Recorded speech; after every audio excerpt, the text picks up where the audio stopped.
because God gave me a vision. I was sleeping. This early morning around 8 a.m. God gave me a vision. I saw a big earthquake.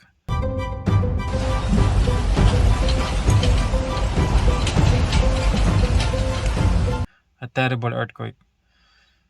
Everything is shaking. The soil, the road is all moving.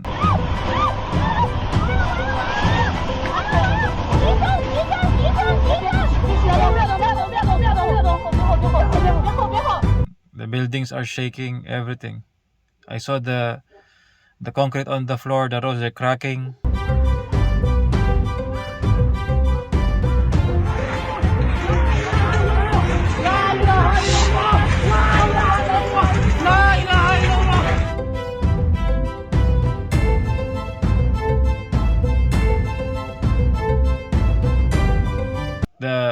There's destruction, parts of the buildings and houses falling.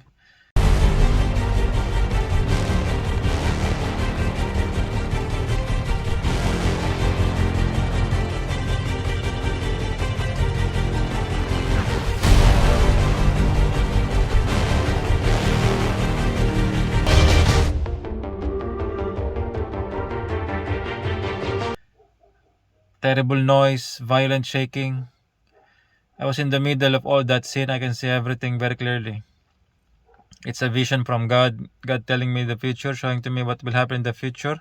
I saw it's like a small city or a town. I'm in the middle of it, and then everything is shaking violently. Terrible earthquake happening. Terrible noise. The sound in the wind, it's terrifying. And I see all cracking. The land and the buildings, they're cracking. And when God gave me dream, it will happen in reality, because I am like what you call in the Holy Bible, like a prophet. Like God is communicating to me, and then when God communicates to me, it will happen. 6 magnitude earthquake. The shaking continued for more than a minute. According to the U.S. Geological Survey, the earthquake struck at 9:46 a.m. local time at a depth of 90 kilometers.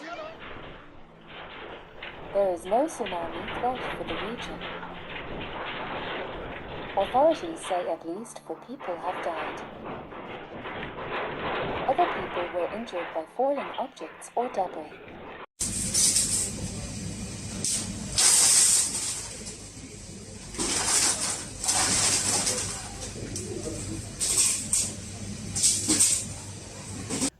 And so I'm just sharing to you. I think I'll edit this one and I'll post this in YouTube so that when it happens in reality, everyone can see the date when God said about these things.